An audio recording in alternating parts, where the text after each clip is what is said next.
Catherine's piercing scream echoed across the flooded field as the muddy waters rose around her waist, her husband's silhouette growing smaller in the distance as he rode away on their only horse, abandoning her to the mercy of the raging floodwaters that had transformed the peaceful Montana Valley into a death trap.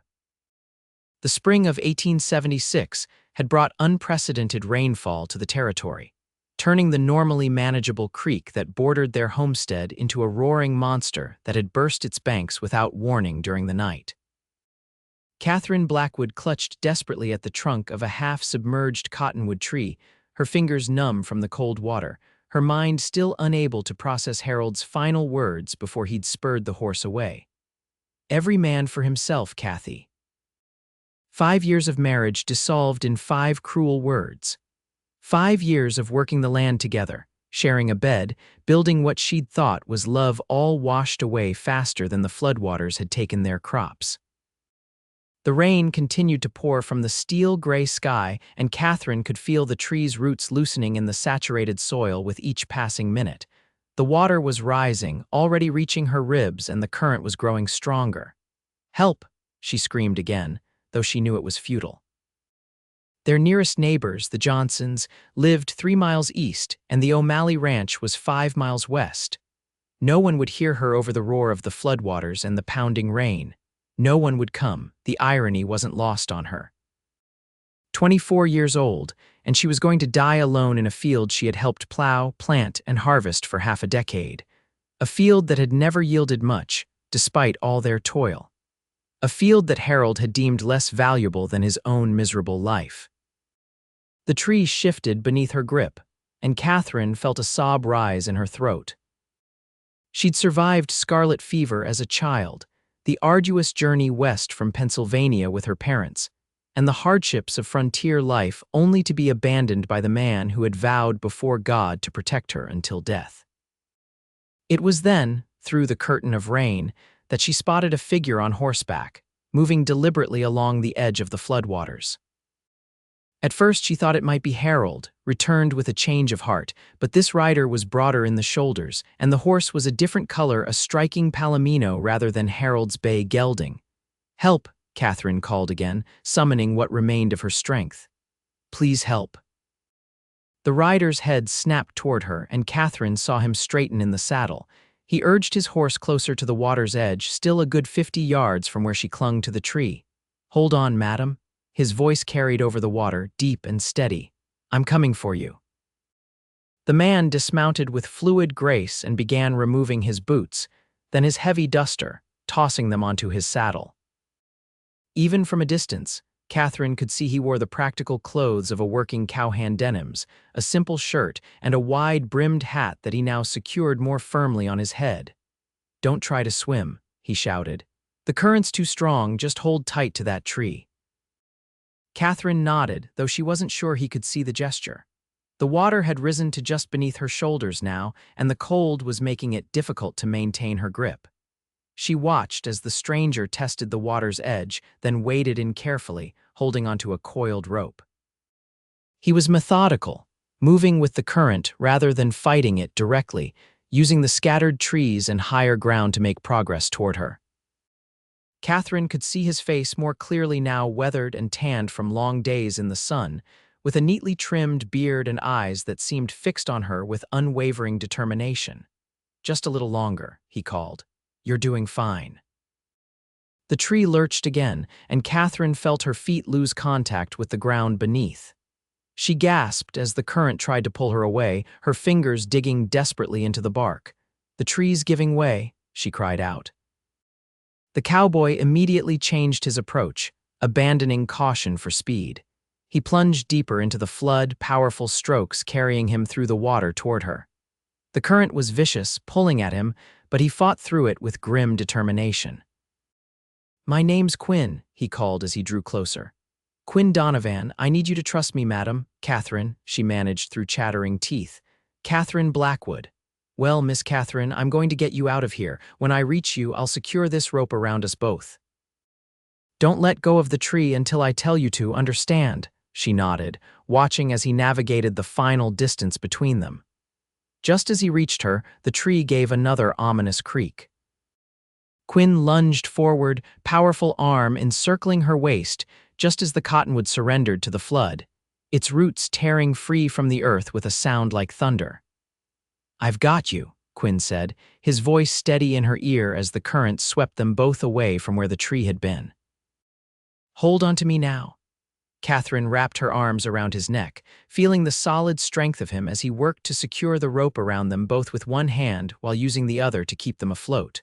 The water was freezing, but Quinn's body radiated warmth and certainty. "My horse is trained for this," he explained as he gave 3 sharp tugs on the rope. "He'll pull us in."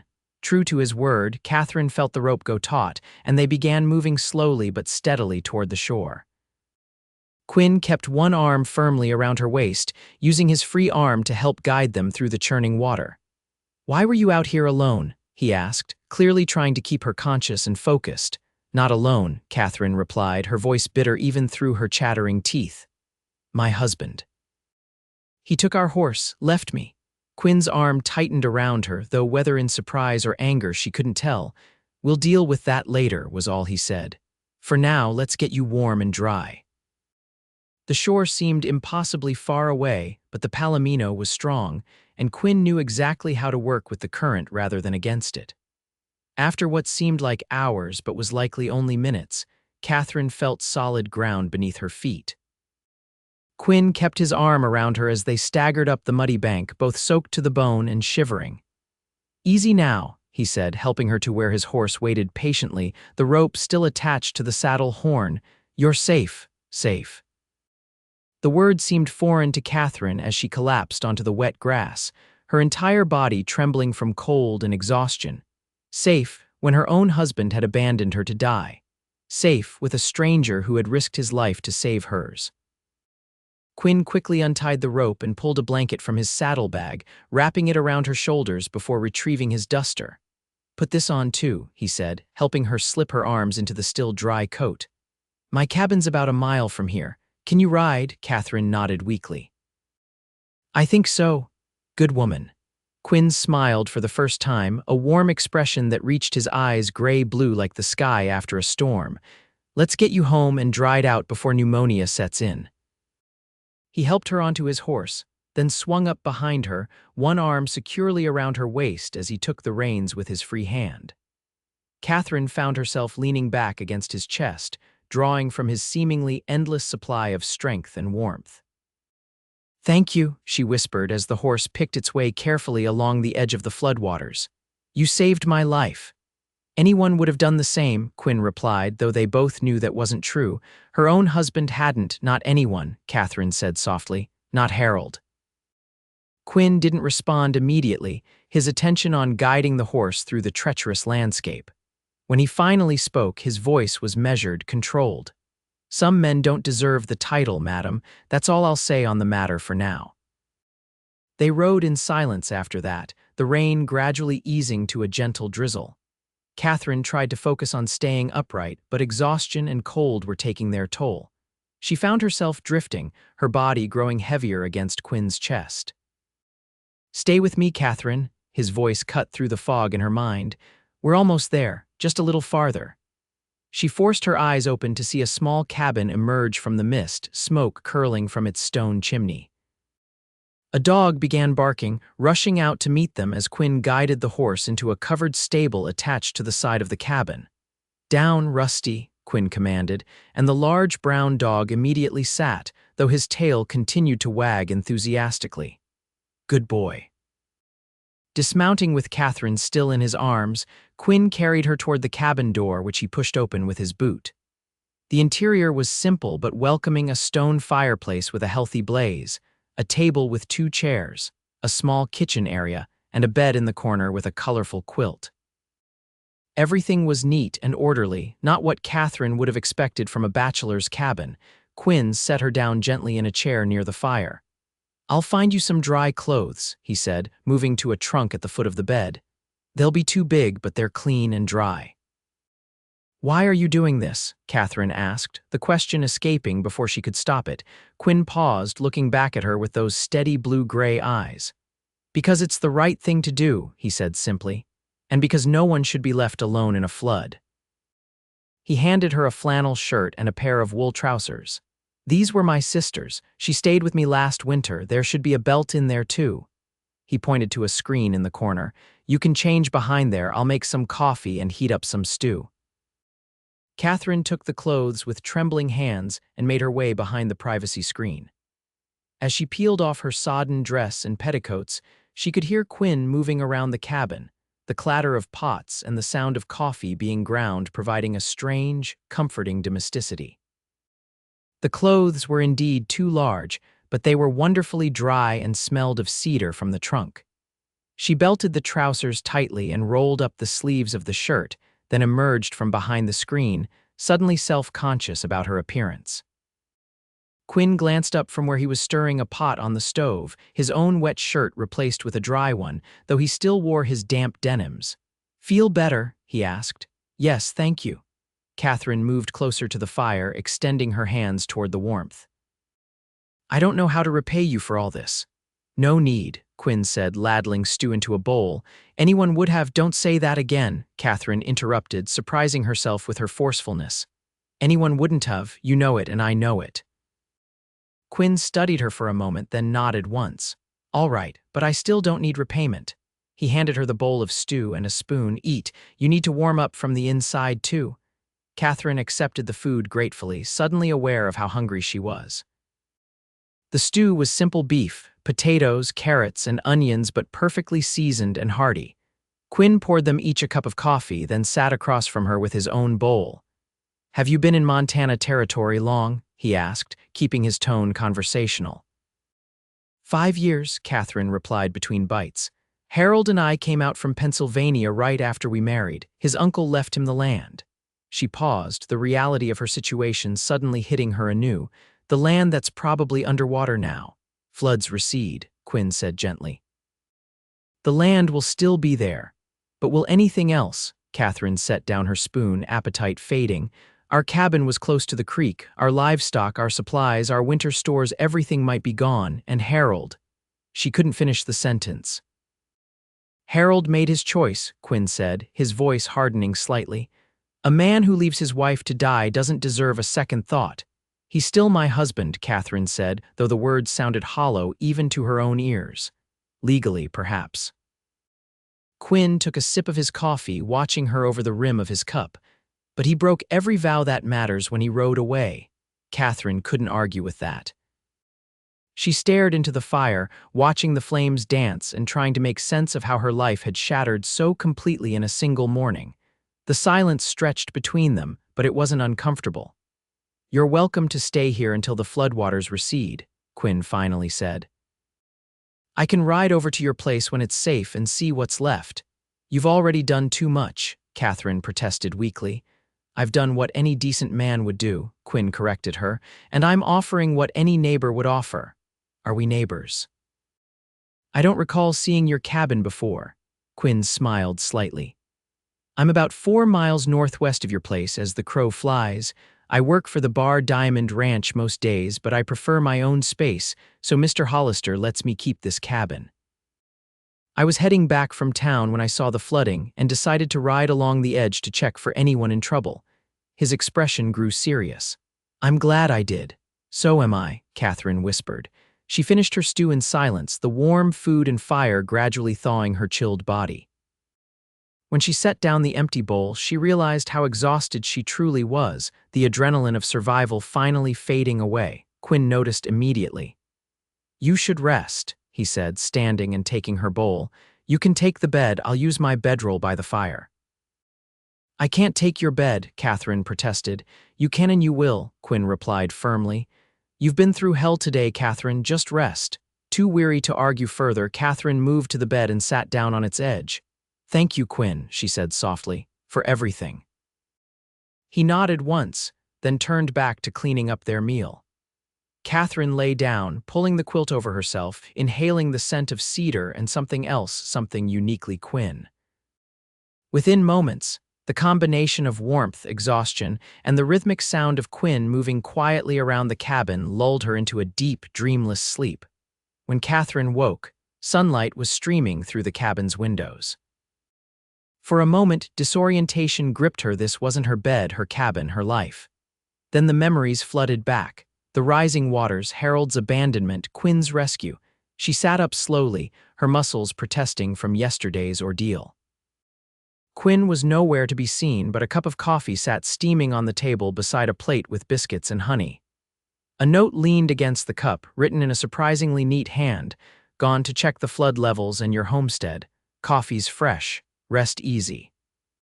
Quinn Catherine slipped from the bed and padded to the table, grateful for both the coffee and Quinn's thoughtfulness in giving her space to wake up alone.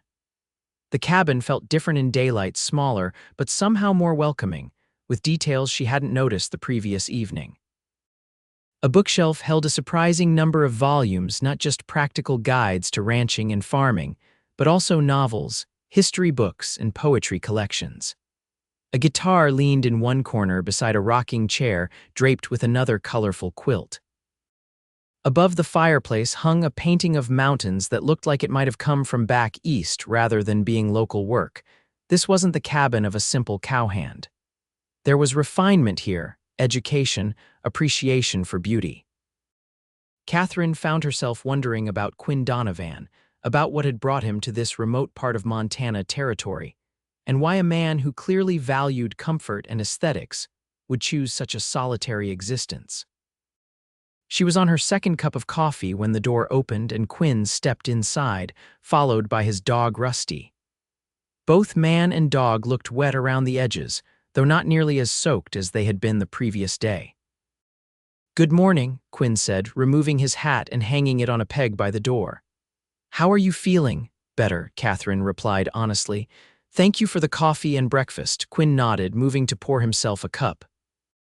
"The waters are starting to recede, but it'll be a few days before it's safe to cross back to your homestead."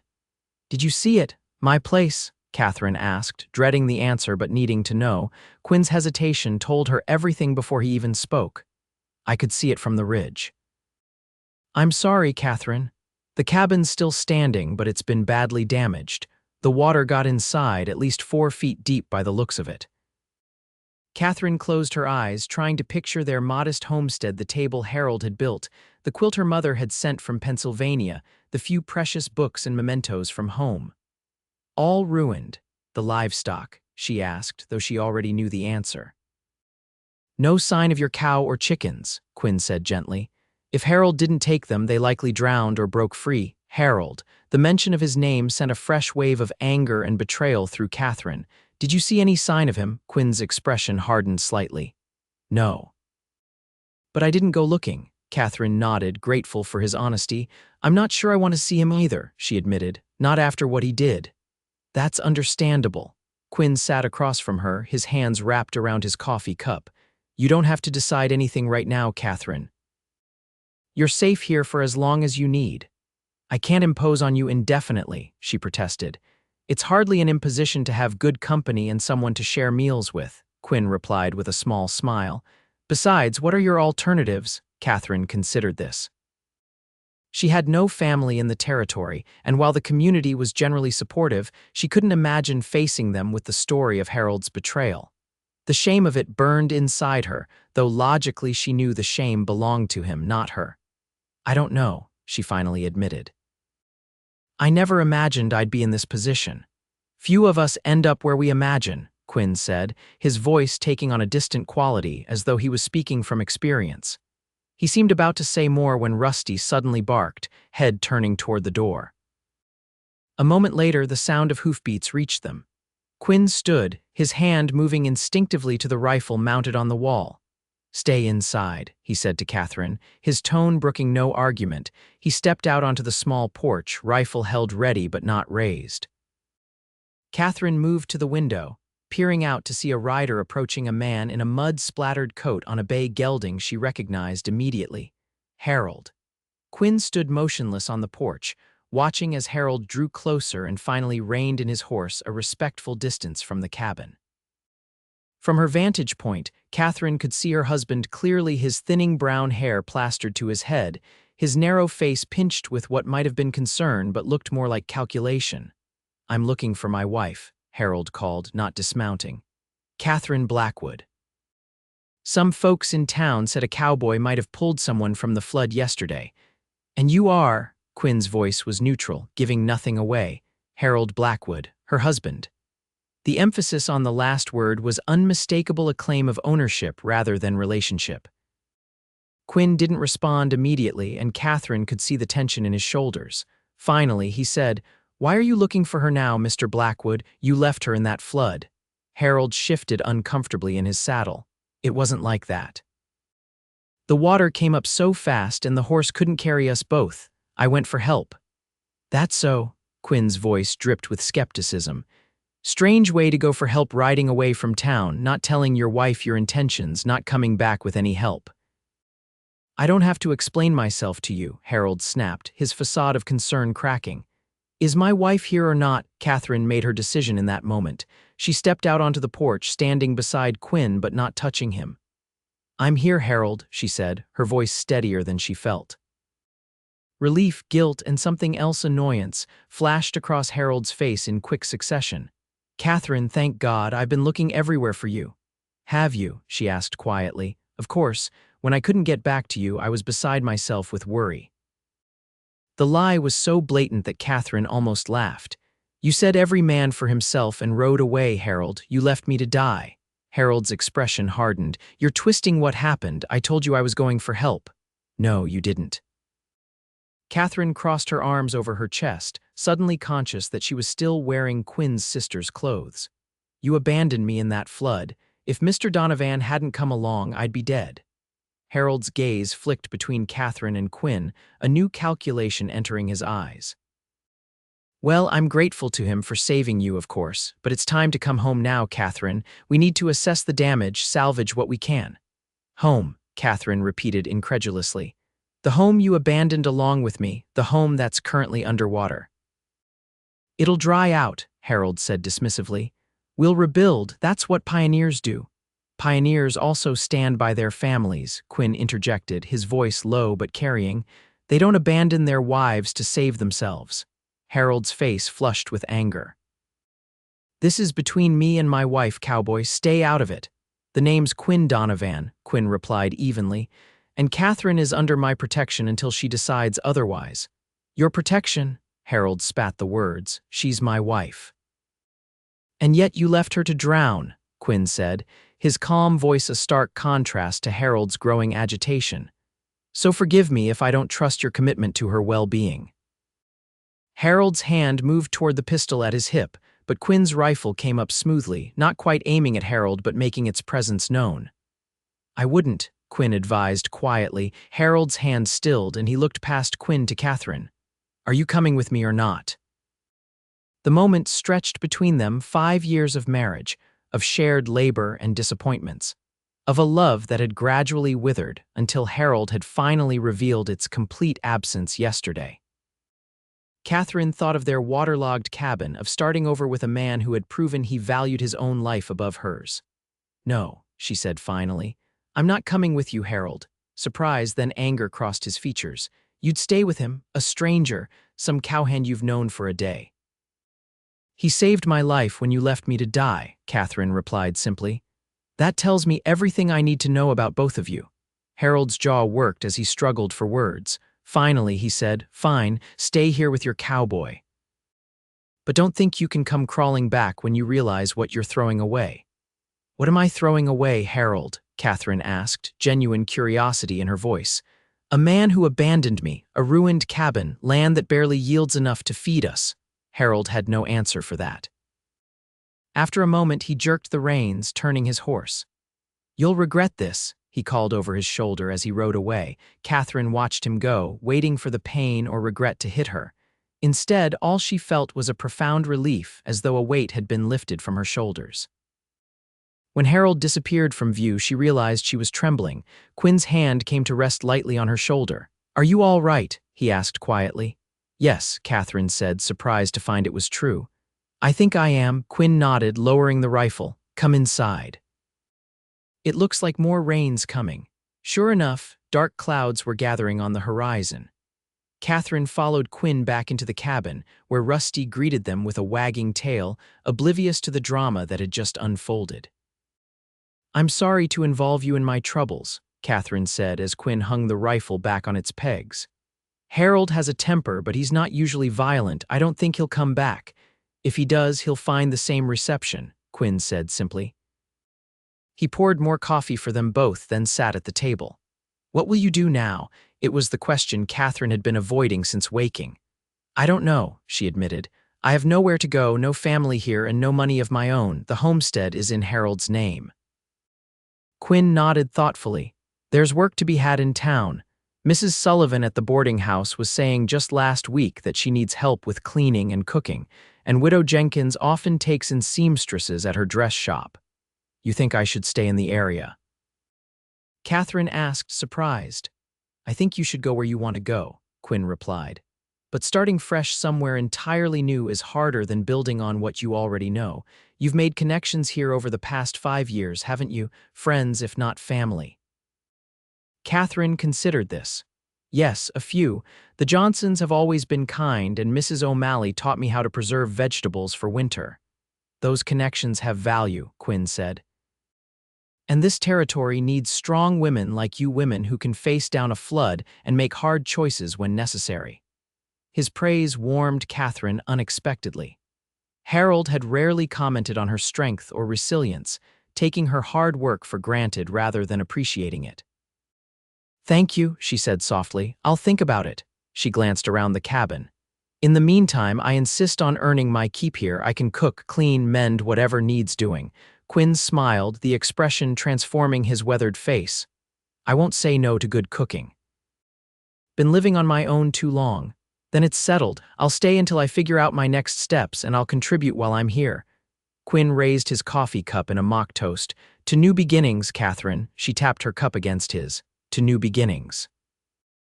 The next few days fell into a surprisingly comfortable routine. The rain continued intermittently, keeping the floodwaters from receding as quickly as they might have otherwise. Quinn rode out each morning to check the water levels and to work at the Bar Diamond Ranch, returning by mid-afternoon. Catherine took over the domestic duties of the cabin, discovering that, while Quinn kept things orderly, her feminine touch brought a new level of comfort to the small space. She rearranged the kitchen area for better efficiency, aired out the quilts when the sun made brief appearances, and began using Quinn's modest supply of herbs to enhance their meals. On the 4th day after her rescue, Catherine was kneading dough for bread when Quinn returned earlier than usual, his expression thoughtful. I rode by your homestead, he said without preamble. The waters have receded enough that I could get close. The damage is substantial, Catherine. She nodded, having prepared herself for this news. Harold, no sign of him, but it looks like he came back at some point. Some things have been taken from the cabin: clothes, tools, personal items. Catherine felt a strange sense of closure at this news. Harold had salvaged what he wanted and moved on, leaving behind the life they had built together as easily as he had left her in the flood. Did you go inside? She asked, continuing to work the dough to hide the trembling of her hands. Yes. I thought you might want some of your things if they could be saved. Quinn moved to his saddlebags, which he dropped by the door, and withdrew a small bundle wrapped in oilcloth. I couldn't save much. Most everything was ruined by the water or the mud, but these seemed important. Catherine wiped her hands on her apron and accepted the bundle, unwrapping it carefully. Inside were her mother's silver hairbrush, a small daguerreotype of her parents on their wedding day, and the carved wooden box her father had made for her 18th birthday. The box had swollen from the water, its lid warped, but it was still intact. Thank you, she whispered, touching each item reverently. These are treasures to me. I thought they might be, Quinn said. I'm sorry I couldn't save more. You've saved what matters most, Catherine replied, looking up at him with genuine gratitude. First my life, now my memories. Quinn looked momentarily flustered by her gratitude, a hint of color touching his tan cheeks. It was nothing, he mumbled. It was everything, Catherine corrected him gently, their eyes held for a long moment, something unspoken passing between them. Then Quinn cleared his throat and turned away. I saw Harold in town, he said, changing the subject. He was at the Bluebird Saloon, telling anyone who'd listen how you'd run off with me and abandoned him. Catherine's hands stilled on her treasures. And people believe him, Quinn's mouth quirked in a half-smile. Some might if they didn't know me. But I've been in this valley for 8 years, Catherine. People know my character. And several folks saw Harold ride into town alone during the flood without a word about his wife being in danger. His story has more holes than old Jeb Turner's fishing net. Relief washed through Catherine. She had worried about facing the community, about the whispers and judgments that might follow her if she stayed in the area. Still, Quinn continued more seriously, there's bound to be talk if you stay here much longer. Not that I'm pushing you to leave, he added quickly. But for your reputation's sake, we should consider other arrangements soon. You're right, Catherine agreed, rewarping her treasures in the oilcloth. Perhaps I could speak with Mrs. Sullivan about that position at the boarding house. I can take you into town tomorrow if the weather holds, Quinn offered. The trail's passable now, though muddy.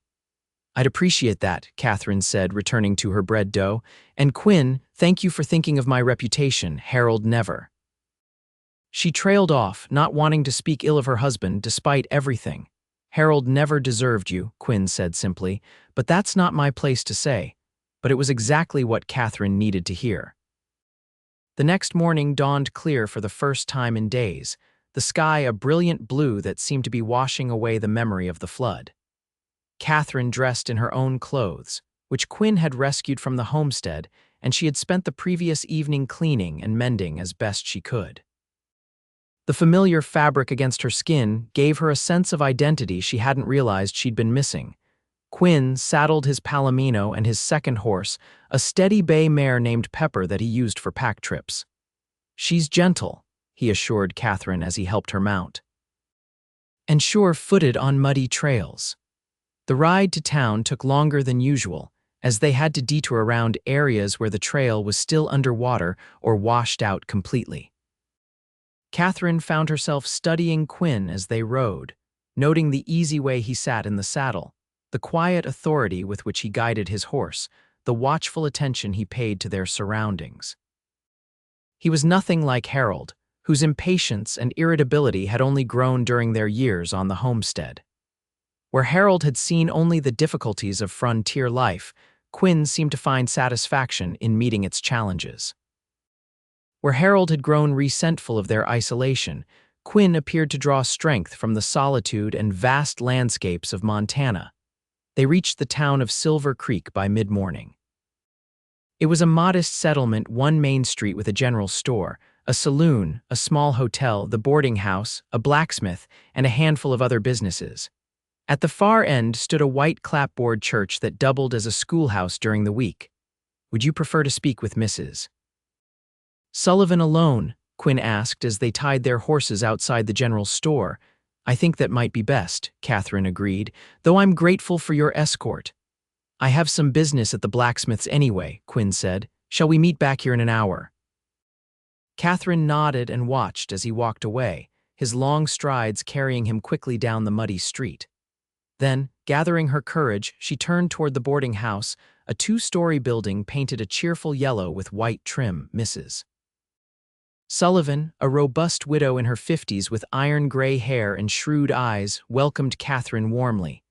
Mrs. Blackwood, we'd heard you were caught in the flood. Thank the Lord you're safe.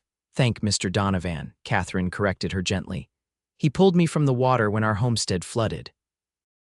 Mrs. Sullivan's eyebrows rose slightly. Is that so? And where is Mr. Blackwood these days? The question was innocently phrased, but Catherine could hear the underlying curiosity. Clearly, Harold's version of events had already made the rounds. I couldn't say, Catherine replied with dignity. He rode away when the waters rose, and I haven't seen him since Mr. Donovan rescued me. Mrs. Sullivan's expression softened with understanding. I see. Well, that explains a few things, doesn't it? Come in, dear, and have some tea. You look like you could use a friendly ear. Over tea in Mrs. Sullivan's private parlor, Catherine explained her situation fully. The older woman listened without interruption, her face growing increasingly indignant as the story unfolded. The nerve of that man, she exclaimed when Catherine finished. To abandon you like that, then spread tales about you running off. If I see him, I'll give him a piece of my mind, and it won't be a polite piece either. Catherine couldn't help but smile at the widow's fierce support. Thank you, Mrs. Sullivan, but what I really need now is work, Mr. Donovan mentioned you might need help here at the boarding house. Indeed I do, Mrs. Sullivan confirmed. My last girl ran off with a drummer passing through town, and I've been managing alone for 2 months. It's honest work cooking, cleaning, laundry, but the hours are long and the pay isn't much. I'm not afraid of hard work, Catherine assured her, and I don't need much, just enough to get back on my feet. Mrs. Sullivan studied her thoughtfully. You could stay here, you know. I have a small room off the kitchen that my helpers usually use. It's not fancy, but it's private and warm. Catherine felt a rush of gratitude. That would be perfect. When could I start? How about tomorrow? That would give you time to gather whatever belongings you have and settle in.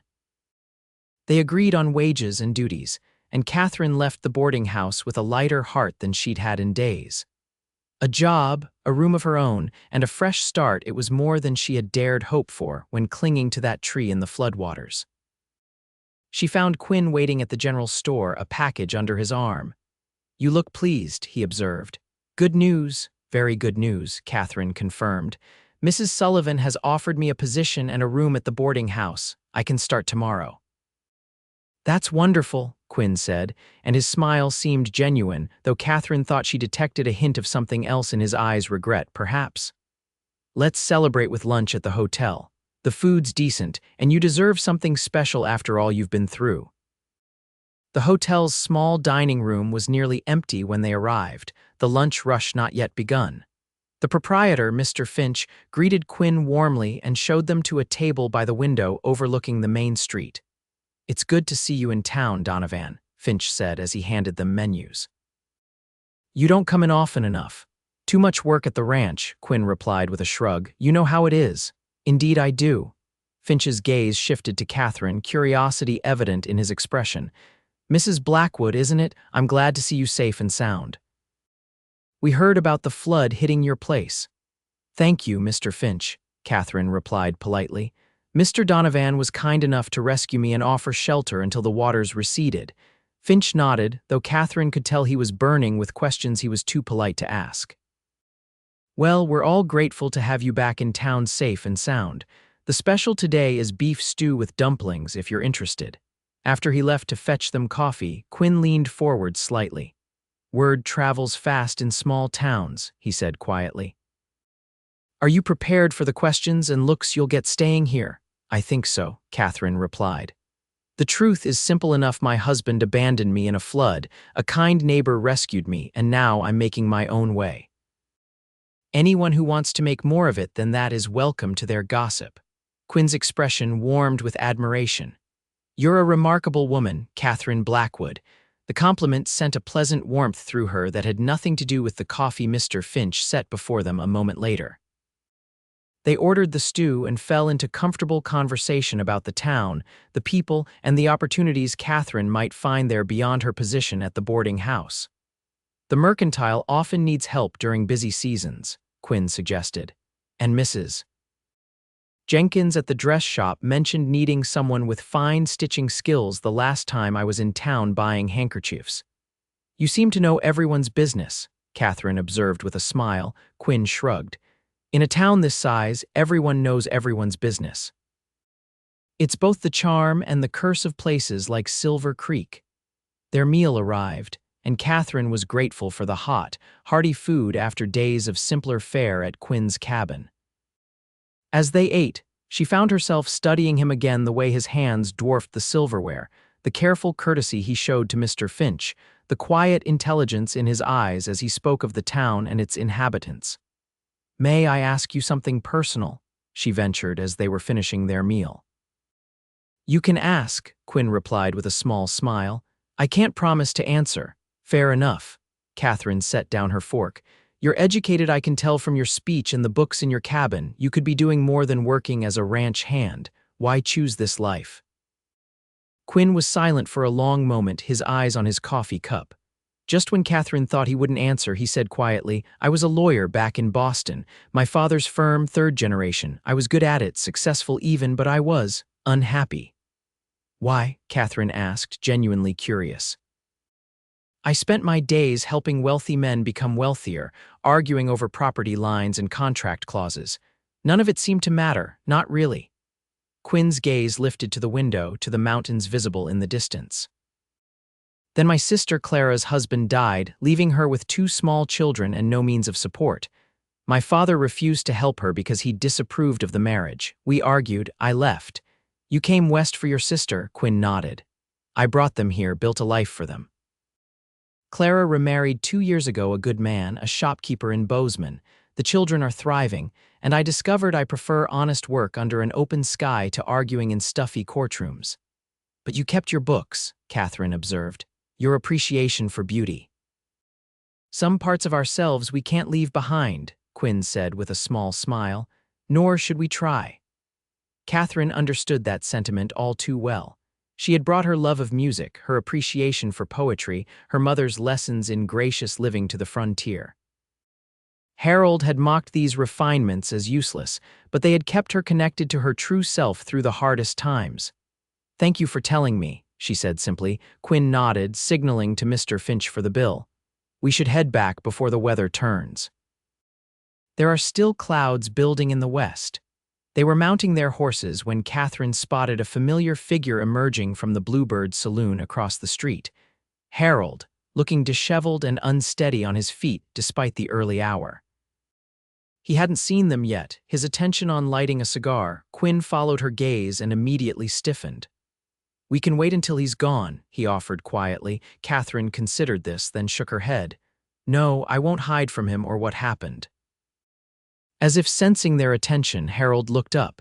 His eyes narrowed when he spotted Catherine, and he started across the muddy street toward them, his gait uneven from drink. Well, well, he called, his voice carrying in the quiet street, if it isn't my wayward wife and her cowboy lover. Quinn's hand went to Catherine's arm. We should go, he's drunk. I need to face him sometime, Catherine replied, though her heart was racing. Harold reached them, the smell of whiskey wafting from him. Come to show off your new arrangement to the whole town, he sneered.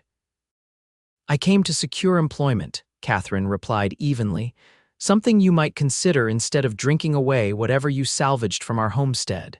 Harold's face darkened with anger. Don't you lecture me, woman, not after you abandoned our marriage. I abandoned nothing, Catherine said, her voice steady despite her churning emotions. You left me to die in that flood, Harold. You broke our marriage vows in the most fundamental way possible. Several townspeople had paused to watch the confrontation, their expressions a mixture of curiosity and discomfort. Harold noticed the audience and raised his voice. She's lying, I went for help, and when I came back she was gone run off with him. He jabbed a finger toward Quinn, who remained motionless, his face impassive. Is that why you took the time to pack your clothes and tools before coming back for me? Catherine asked, her calm tone belying the anger building inside her. Is that why you told me every man for himself as you rode away? Murmurs ran through the small crowd. Harold looked around, sensing he was losing the sympathy he'd been cultivating. You've turned them against me, he accused. Just like you turned everything else against me, the land, the weather, our whole life together. I tried to build a life with you for 5 years, Harold, Catherine said, her voice finally breaking. You're the one who decided my life wasn't worth saving. Harold's face twisted with rage. You ungrateful, he lunged forward, hand raised as if to strike her. Quinn moved faster than Catherine would have thought possible, stepping between them and catching Harold's wrist in a grip that made the smaller man wince. That's enough, Quinn said, his voice quiet but carrying an unmistakable warning. Go back to the saloon, Blackwood, sleep it off. Take your hands off me, Harold snarled, trying unsuccessfully to pull free. She's my wife, I have rights. Not anymore, Catherine said, finding strength in Quinn's steady presence. I won't be coming back to you, Harold, not now, not ever. You can't just decide that. She can and she has, Quinn said, finally releasing Harold's wrist with a slight push that sent him staggering back a step. And everyone here has witnessed your behavior. How do you think a judge would rule if Catherine sought a divorce after you abandoned her in a flood and then publicly threatened her? The word divorce sent a murmur through the onlookers. Harold's gaze darted around, noting the disapproving faces surrounding him. His bravado deflated visibly. "Keep her then," he spat. "She was never much use anyway, can't even give a man children after 5 years of trying." The cruel words cut deep, touching on a sorrow Catherine had carried silently throughout their marriage. She flinched but held her ground. "Yet another failing you blamed solely on me," she said quietly. "Goodbye, Harold." She turned and mounted Pepper with Quinn's assistance, her back straight despite the trembling in her limbs. Quinn swung up onto his palomino, positioning himself between Catherine and Harold. "This isn't over," Harold called as they rode away, but his voice held more desperation than threat. They rode in silence until they were well out of town, the tension gradually easing from Catherine's shoulders with each hoofbeat that carried them farther from Harold. "I'm sorry you had to endure that," Quinn finally said as they crossed a small stream, the water having receded enough to make it passable. "I'm not," Catherine replied thoughtfully. "It needed to happen. A clean break witnessed by others, no more lies or pretending." Quinn glanced at her, surprise and admiration in his expression. "You're stronger than you know, Catherine." "I'm learning just how strong I can be," she said. Then, after a moment's hesitation, she added, "And I'm learning who truly deserves my strength." Their eyes met briefly, an unspoken understanding passing between them before Quinn looked away, focusing on the trail ahead. But Catherine didn't miss the slight smile that curved his lips or the way his shoulders straightened, as if her words had lightened some burden he carried. The sky darkened as they rode, the promised storm rolling in from the west. Fat raindrops began to fall as Quinn's cabin came into view, and they urged their horses to a faster pace, reaching the shelter of the stable just as the heavens opened in earnest. "Perfect timing," Quinn said as he helped Catherine dismount, his hands lingering at her waist a moment longer than strictly necessary. "Though it looks like you might have to delay your start at the boarding house if this keeps up, Mrs. Sullivan will understand," Catherine replied, oddly relieved at the prospect of one more day in Quinn's quiet cabin before beginning her new life in town. They settled into what had become their evening routine, Quinn tending to the horses, while Catherine prepared a simple meal, then sharing it at his small table while discussing their day. The domesticity of it struck Catherine anew, how comfortable it felt, how right as if they had been doing this for years rather than days. After dinner, as rain drummed steadily on the roof, Quinn retrieved a worn volume from his bookshelf. "Would you mind if I read aloud?" he asked. "It's a habit I've missed since Clara and the children left." "I'd like that," Catherine said, settling into the rocking chair with her mending one of Quinn's shirts that had torn on a fence post. Quinn sat in the chair opposite, opening the book, a collection of Tennyson's poetry, and began to read in his deep, steady voice. Catherine's needle moved rhythmically through the fabric as she listened, the beauty of the words and Quinn's careful reading of them creating a moment of perfect contentment. When he finished Ulysses, Catherine sighed softly. "My father used to read that poem," she said. "It was his favorite." "A man of good taste," Quinn replied with a smile. "Is he still living?" "No, he and my mother both died the winter before I married Harold. Influenza." The memory still brought a pang of grief. "In many ways, that's why I married so quickly. I was alone and Harold seemed solid, dependable."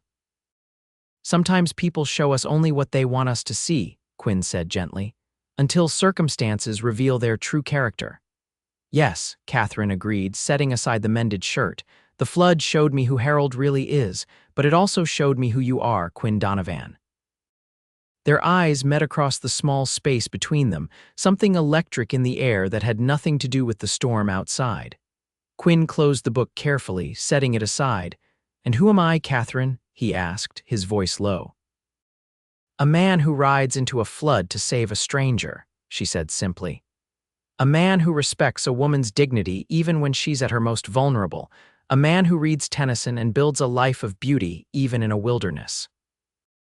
Quinn seemed momentarily at a loss for words, his usual composure shaken by her direct assessment. "You see more than is there," he finally said. "I see exactly what's there," Catherine countered gently. "Perhaps more clearly than you do yourself." The moment stretched between them, full of unspoken possibilities. Then Quinn stood, breaking the tension. "It's getting late," he said, "and you have a big day tomorrow, assuming the rain lets up." Catherine nodded, recognizing his retreat for what it was not rejection, but caution. Quinn Donovan was a man who moved carefully, who considered consequences. It was one of the qualities that set him apart from Harold, whose impulsiveness had led to so many difficulties in their marriage. "Good night, Quinn," she said, rising from the rocking chair, "and thank you for the poetry."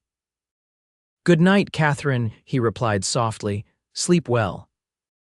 In the bed that still smelled faintly of cedar and Quinn, despite her having slept in it for several nights now, Catherine lay awake listening to the rain and thinking of the future that stretched before her uncertain, but full of new possibilities she had never imagined while trapped in her failing marriage. And if some of those possibilities included the quiet, thoughtful man sleeping by the fire, well, that was a hope she would keep to herself for now. The storm continued through the night and into the next day, the rain sometimes easing to a drizzle but never stopping completely. By mid-morning it was clear that the trip to town would have to be postponed. "The creek will be rising again," Quinn said as they stood on the porch, watching the water drip from the eaves. "Not as bad as before, but enough to make the trails dangerous. I should send word to Mrs. Sullivan," Catherine said, concerned about delaying her start date. "I can ride to the Johnson place later," Quinn offered.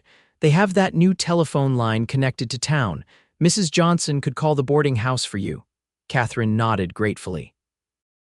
"I hate to impose further, but that would be helpful." "It's no imposition," Quinn assured her. "I need to check on their fences anyway. Mr. Johnson broke his leg last month and he's still not mobile enough for ranch work." This was news to Catherine. "I didn't know that."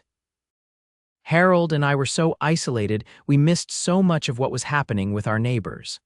"Isolation can be a choice as much as a circumstance," Quinn observed. "Some people like Harold use it to control their surroundings and the people in them."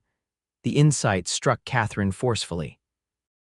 Harold had indeed used their isolation to control her, limiting her interactions with others, discouraging friendships, keeping her dependent on him for everything from supplies to social contact. "I won't make that mistake again," she said firmly.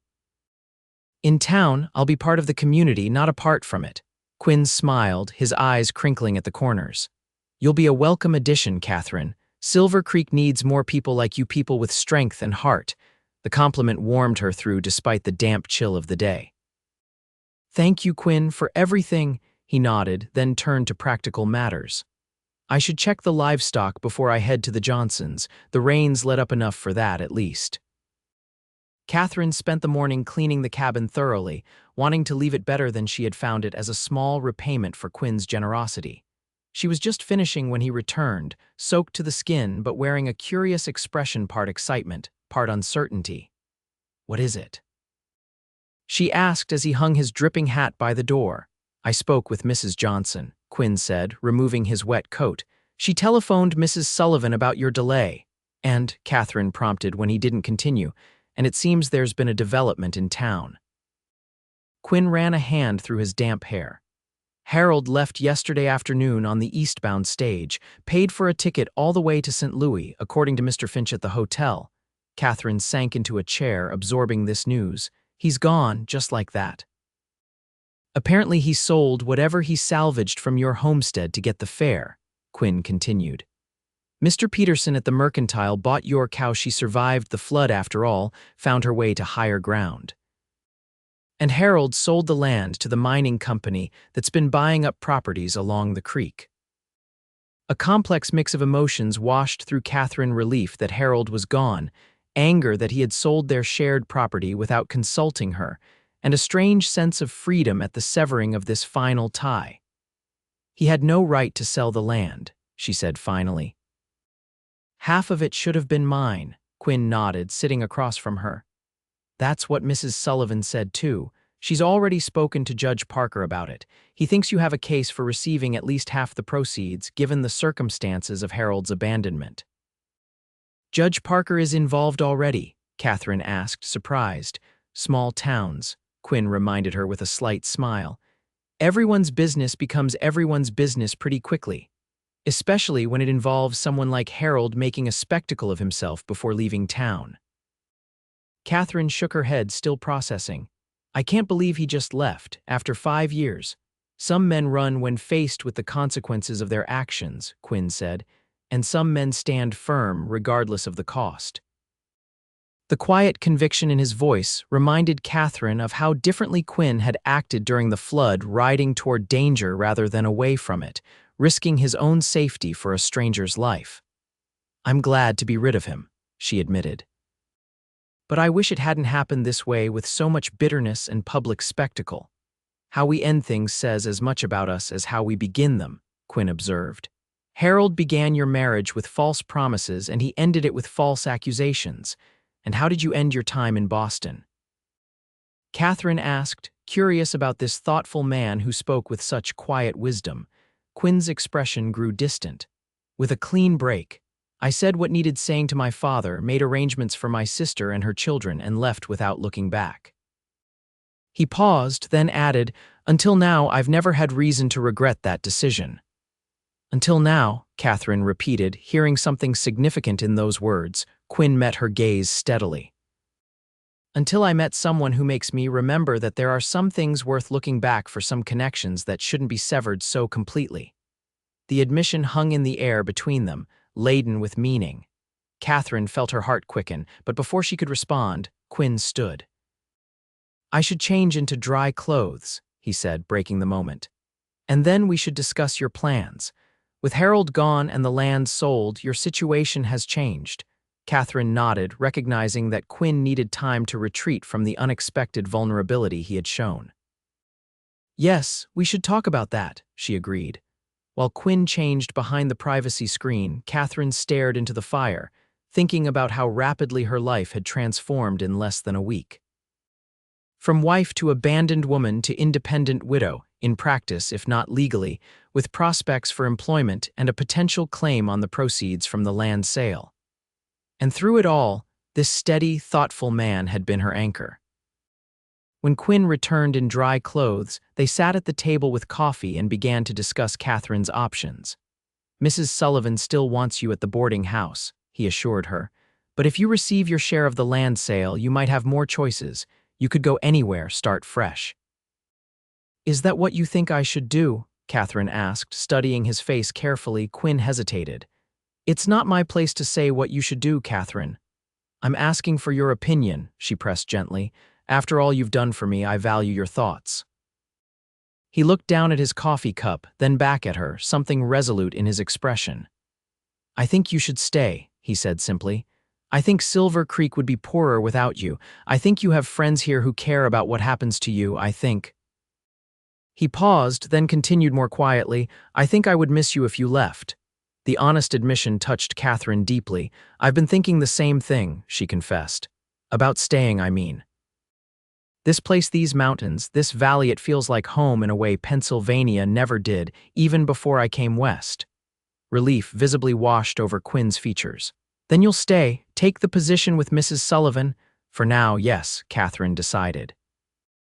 It's a good place to start rebuilding my life, and if Judge Parker rules in my favor regarding the land sale, perhaps I could eventually buy a small place of my own. You could, Quinn agreed, or, Catherine prompted when he didn't continue. Quinn set down his coffee cup, his expression growing serious. Catherine, I know this is sudden, and I would understand completely if you need more time, but these past days have shown me something I didn't expect to find again in this life. Catherine's heart began to race. What's that, Quinn? The possibility of sharing my life with someone who truly sees me, not the lawyer I was or the cowhand I am, but the man beneath both. He reached across the table, his large hand covering hers. I'm not proposing marriage, not yet. That would be too soon after everything you've been through.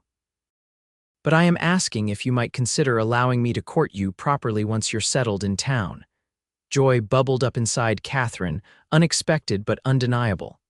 You want to court me, even knowing I come with complications, a husband who abandoned me, a marriage not yet legally dissolved. Those are circumstances, not complications, Quinn said firmly.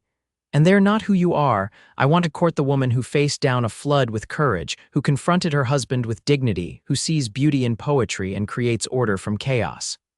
His hand tightened slightly on hers. I want to court you, Catherine Blackwood, exactly as you are. Tears pricked at Catherine's eyes.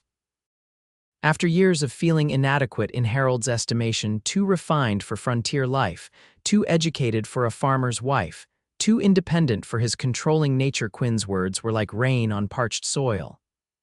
I would like that very much, she said softly, though people will talk. Let them, Quinn replied with a small smile. In my experience, people will talk regardless of what we do, better to give them something worth talking about. Catherine laughed, a free and joyful sound she hadn't heard from herself in years. Then yes, Quinn Donovan. You may court me once I'm settled in town, and we'll give Silver Creek plenty to talk about. Quinn's smile broadened, transforming his weathered face. I look forward to it, Catherine. The rain continued through that day and into the next, but neither of them minded. They spent the time cooking together, reading aloud by the fire, and truly talking about their pasts, their hopes, their values. Catherine learned about Quinn's childhood in Boston, his difficult relationship with his authoritarian father, his close bond with his sister Clara. In turn, she shared stories of her parents, her journey west, her early dreams of building a life of beauty and meaning on the frontier. By the time the rain finally stopped on the third day, Catherine felt she knew Quinn better than she had known Harold after 5 years of marriage. And in that knowledge came a certainty that had nothing to do with the rushing emotion of infatuation, and everything to do with the steady recognition of kindred spirits finding each other against all odds. The morning they were to ride to town dawned clear and crisp, the world washed clean by the rain. As they prepared to leave, Quinn handed Catherine a small package wrapped in brown paper. "What's this?" she asked, surprised. "Open it," he encouraged. Inside was a small leather-bound journal with a pen tucked into its binding. "I noticed you like to write," Quinn explained. "I've seen you making notes on scraps of paper. I thought you might like something more permanent for your thoughts." The thoughtfulness of the gift touched Catherine deeply. Harold had never noticed or encouraged her writing, dismissing it as a waste of time that could be better spent on practical tasks. "Thank you," she said, running her fingers over the smooth leather. "I'll treasure it." "I hope you'll fill it with your experiences," Quinn said. "The good and the bad. Sometimes writing things down helps us make sense of them." Catherine nodded, tucking the journal carefully into her small bundle of belongings. "I'll start today with the story of a flood that washed away one life and revealed the possibility of another." Quinn smiled, helping her mount Pepper for the ride to town. "That sounds like a story worth telling." The trail to Silver Creek was much improved after 3 days without rain, though evidence of the flood was everywhere: uprooted trees, new channels carved through fields, debris caught in fences.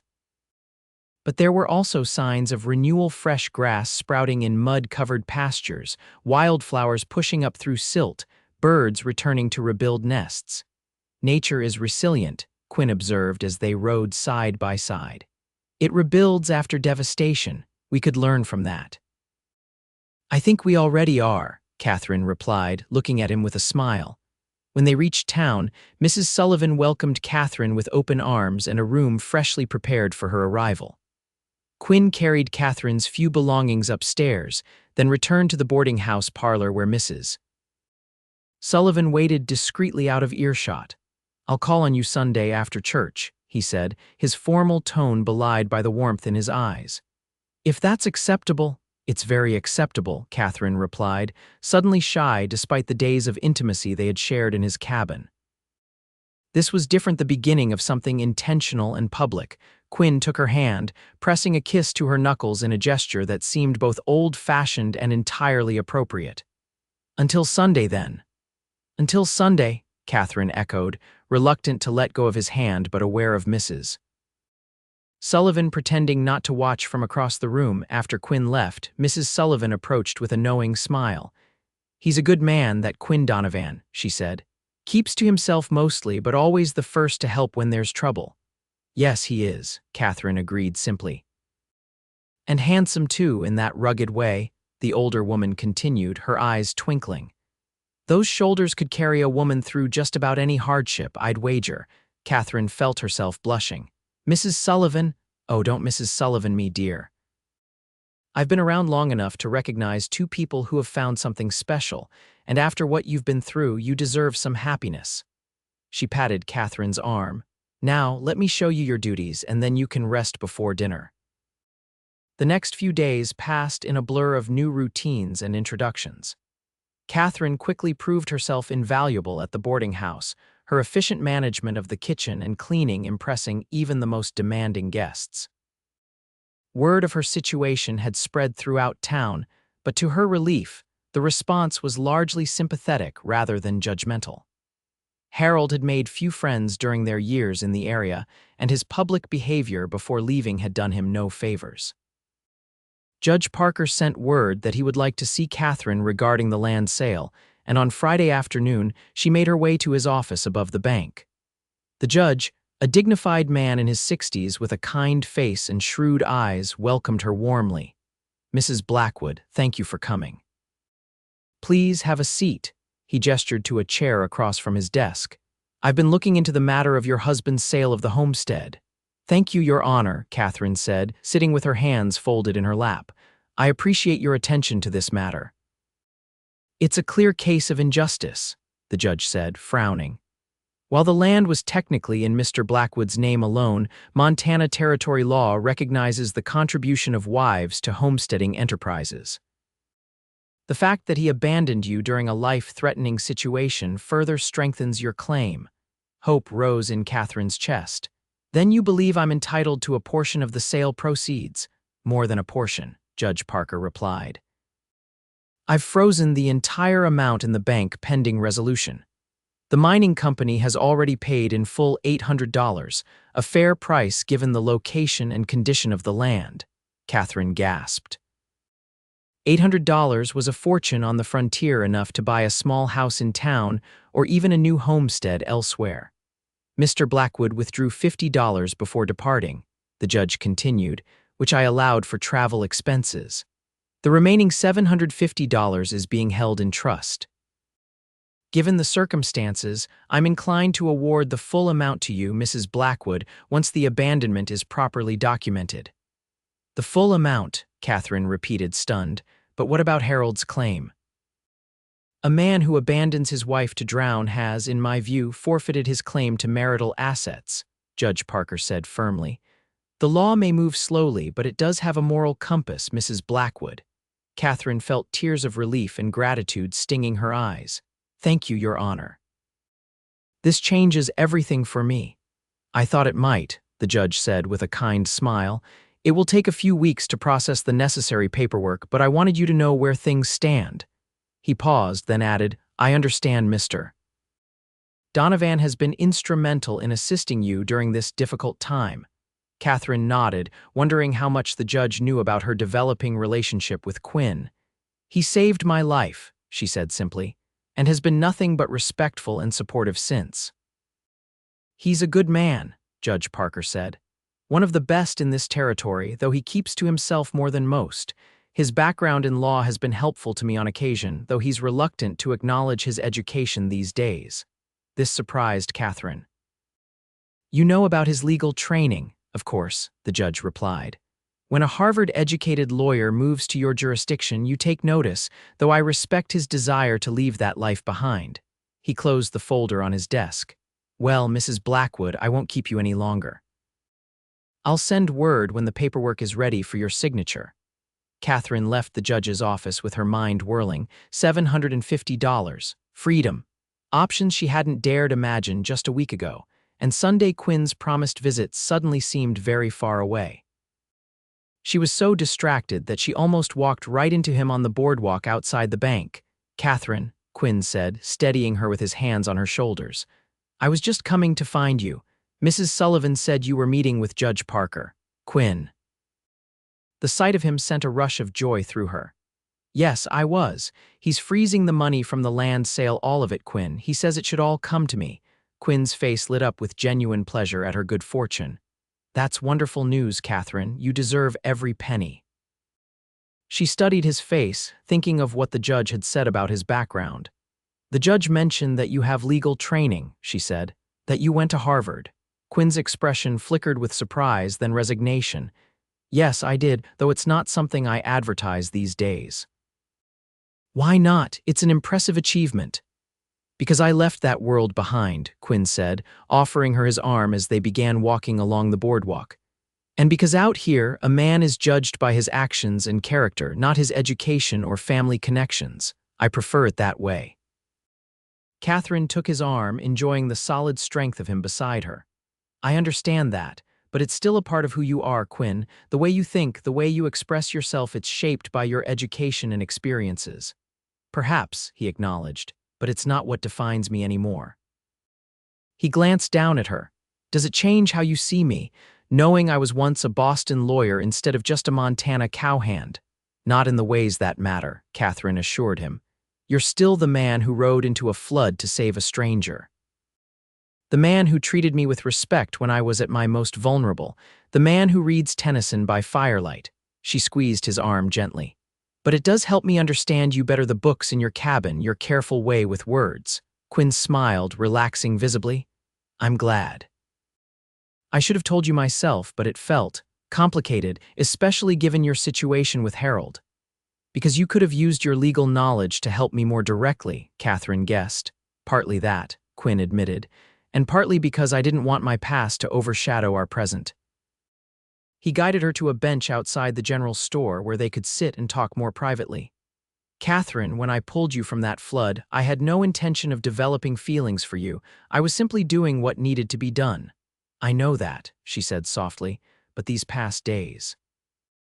Quinn looked down at their joined hands, then back to her eyes. I find myself thinking of you constantly. Your courage, your grace under impossible circumstances, your kindness. I know Sunday is still 2 days away, but I couldn't wait that long to see you. Catherine felt a warmth bloom inside her that had nothing to do with the afternoon sun. I'm glad you didn't wait, she said. I've been thinking of you too, Quinn, of the life you've built here, so different from what you were raised to expect. Of how you helped me see that I could build something new too. Is that what you want? Quinn asked, his voice low and earnest. To build something new, because with the money from the land sale you could go anywhere, do anything. You're not bound to Silver Creek or to me. Is that what you're worried about? Catherine asked, surprised. That I'll take the money and leave? Quinn's expression revealed his vulnerability. It would be understandable if you did. You've experienced enough of frontier life to know its hardships. And you're young, educated, beautiful, you could have a much easier life back east. Catherine shook her head, squeezing his hand. The East isn't home anymore, Quinn. It hasn't been for a long time. My place is here in these mountains, under this sky. She paused, gathering her courage. And if you'll have me, my place is with you. The words hung between them, more direct than was proper for a woman in her position, but Catherine was done with pretense and social niceties. The flood had washed away more than her homestead. It had stripped away her willingness to be less than completely honest about her feelings. Quinn's eyes widened slightly, then softened with an emotion that made Catherine's heart race. I'll have you, he said simply. For as long as you'll have me in return. It wasn't a formal proposal, they both knew it was too soon for that, with her marriage to Harold not yet legally dissolved, but it was a promise. A commitment to a shared future that felt more binding than any vow Catherine had made before. Then we'll build something new together, she said, smiling through the tears that had gathered in her eyes. Something stronger than what came before. Quinn raised her hand to his lips, pressing a kiss to her palm in a gesture that felt more intimate than any embrace. Something that can withstand any flood, he promised. They sat there on the bench, hands clasped, plans and possibilities unfolding between them like the valley stretching out below the town vast. Challenging, beautiful, and most importantly, theirs to shape together. The months that followed transformed Catherine's life in ways she could never have imagined while clinging to that cottonwood tree in the flooded field. Judge Parker expedited her divorce proceedings, using Harold's abandonment and subsequent departure from the territory as grounds for dissolution. By autumn, Catherine was legally free, the money from the land sale securely hers, and her position at the boarding house elevated to assistant manager as Mrs. Sullivan came to rely on her organizational skills and refined touch. Quinn courted her properly, as he had promised Sunday dinners at the hotel, rides through the mountain meadows as summer painted them with wildflowers, evenings on Mrs. Sullivan's porch swing with poetry books passed between them. Their growing relationship became a favorite topic of gentle gossip in Silver Creek, most of it approving. Everyone loved a story of rescue and redemption, and theirs was better than any dime novel. When Quinn finally proposed on a golden October afternoon, standing on the ridge above his cabin with the aspens blazing yellow against the evergreens, Catherine's yes came without hesitation or doubt. They were married in the white clapboard church 2 weeks later with Mrs. Sullivan sniffling happily in the front pew and Judge Parker giving the bride away. The topic of where they would live had been settled weeks earlier. Quinn's cabin, expanded with a proper kitchen and second bedroom built by Quinn himself with help from the Bar Diamond Ranch hands. Catherine had used some of her money to purchase the surrounding 20 acres, giving them room for a vegetable garden, a few milk cows, and Quinn's horses. It wasn't a grand estate, but it was theirs, built on mutual respect and genuine love rather than convenience or necessity. On their wedding night, as they sat before the fire in what was now their home, Quinn presented Catherine with a carved wooden sign to hang beside their door. It read, "Donovan Homestead ESD, 1876. "It's perfect," Catherine said, tracing the letters with her fingers. Though technically the cabin was established before 1876, Quinn smiled, pulling her close against his side. "The cabin was. The homestead begins now with us. The flood may have washed away your old life, Catherine, but it carried you to a new one, our one." "The best kind of new beginning," Catherine agreed, tilting her face up for his kiss. "One that comes after you know exactly what you're choosing and why." Outside, the creek that had nearly taken her life gurgled peacefully within its banks, the stars scattered above like promises in the clear autumn sky. Catherine Donovan, no longer the abandoned wife but a woman who had found her own strength and a love worthy of it, leaned into her husband's embrace and knew with bone-deep certainty that she was exactly where she belonged. 1 year to the day after Quinn had pulled her from the floodwaters, Catherine sat on their porch with her journal, the one he had given her that first week, now nearly filled with her neat handwriting, and reflected on how completely her life had changed. The entry she wrote that evening would later be read by their children and grandchildren, a testament to the power of courage and second chances. "A year ago today, I clung to a tree in a flooded field, abandoned by the man who had vowed to protect me. I believed my life was ending. Instead, it was beginning. When Quinn Donovan called out, 'Hold on, I'm coming for you,' he wasn't just offering physical rescue, he was offering a hand to pull me into a future brighter than any I had dared imagine. We build that future together daily, stone by stone, moment by moment. And if I have learned anything this year, it is this. Sometimes the greatest blessing comes disguised as disaster, washing away what was never meant to last so that something stronger can be built in its place. I am Catherine Donovan now, no longer defined by abandonment but by the choice to reach out, hold on, and believe in the possibility of love that doesn't fail when the waters rise."